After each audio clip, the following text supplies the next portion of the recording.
Hi friends, బాగున్నారా? మీరంతా బాగుండాలని కోరుకుంటాను. ఈరోజు మన ఛానల్లో పచ్చింతకాయ పచ్చడి చేసుకుంటాను. అంటే నిల్వ ఊరగాయి. చింతకాయలు తీసుకొని మంచి నీళ్ళలో వేసుకొని శుభ్రంగా కడుక్కోవాలి.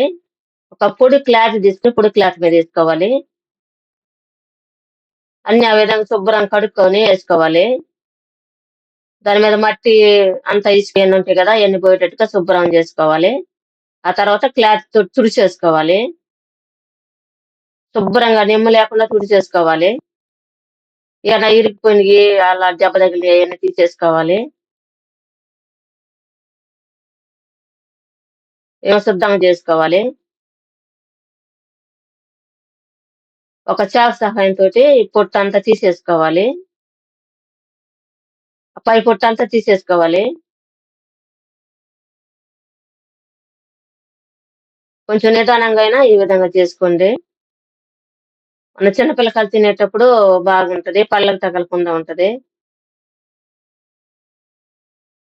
ఈ విధంగా పీసులన్నీ తీసేసుకోవాలి. మొత్తం ఈ విధంగానే శుద్ధంగా చేసుకోవాలి. పొట్టంతా తీసేసాం గదా! 2 కేజీలు చింతకాయలు తీసుకున్నాం. 1 కేజీ పొట్టంతా ఎళ్ళిపోయింది. 1 కేజీ చింతకాయలొచ్చినియి మనకి ఒలిసినప్పుడు. ఈ విధంగా ఉండయి.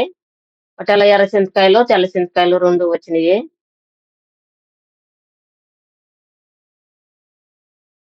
ఆ విధంగా శుభ్రంగా చేసి పెట్టుకోవాలి. రోలు కడుక్కొని శుభ్రంగా తుడిచేసుకోవాలి నిమ్మ లేకుండా. ఆ తర్వాత చింతకాయలేసుకుంటా తొక్కోవాలి. ఒక కూరగిన నిండా తీసుకున్నాం ఉప్పు. ఆ ఉప్పేసుకుంటా తొక్కుంటా రావాలి.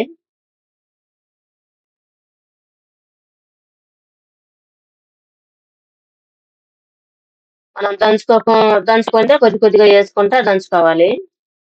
తర్వాత ఒక స్పూన్ పసుపు వేసుకుంటా రావాలి. మనం దంచినప్పుడల్లా.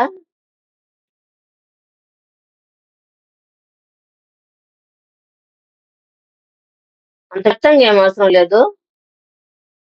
ఒక రకంగా తొక్కున్నా గానీ మళ్ళీ మనం చట్నీ చేసుకునేటప్పుడు బాగుంటది.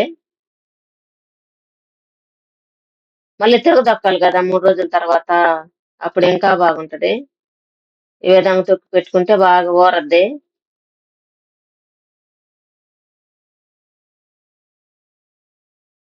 అంతా ఈ విధంగానే తొక్కేసుకోవాలి. ఎర్ర చింతకాయలొచ్చినియి. ఈ విధంగా పొట్టంతా తీసేసరికి బాగా ఎర్రగా కనిపిస్తున్నాయి కదా!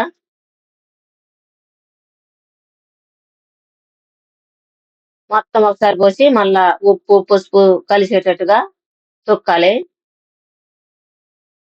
మన గెంటి తీసుకొని గెంటితోటి మనం ఎగదోసుకుంటా తొక్కోవాలి.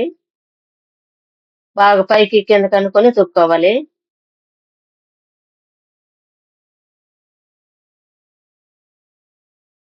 ఈ విధంగా శుభ్రంగా తొక్కోవాలి. జాడి కడిగి శుభ్రంగా ఆరబెట్టి దాంట్లోకి తీసుకోవాలి చింతకాయ తొక్కంతా.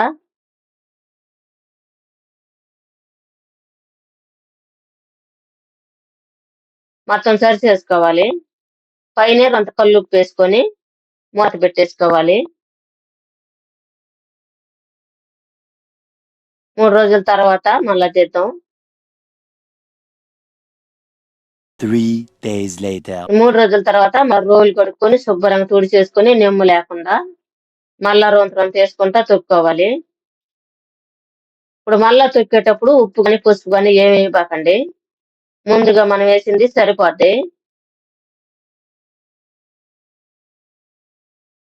మనకి చింతకాయల మీద తొక్కు లేదు గదా! ఇప్పుడు బాగా మెత్తంగా నలుగుద్ది. మనం అంత మెత్తంగా ఏం తొక్కనవసరం లేదు.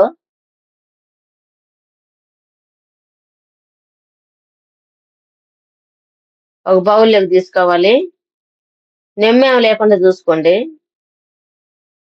మళ్ళా రొంత ఏసుకొని తొక్కోవాలి. కొద్ది కొద్దిగా తొక్కున్నామంటే మట్టిలో పడకుండా ఉంటది. రోలు కాడ మట్టి ఉంటది గదా! ఆ విధంగా తొక్కొని అంతా ఒక బౌల్‌లోకి తీసుకోవాలి. ఇప్పుడు జాడీలోకి తీసుకుందాం మొత్తం. అంతా సరి చేసుకోవాలి దాంట్లో జాడీలో. జాడీలోకి తీసుకుంటున్నాం గదా! ఇది సంవత్సరం పాటు ఉంటది. ఎప్పుడైనా మనకు అవసరానికి కావాల్సినప్పుడు కొద్ది కొద్దిగా తీసుకొని ఎండుమిరపకాయలు, టమాటాలు, ఉల్లిపాయ యేసుకొని మనం చట్నీ జేసుకోవచ్చు.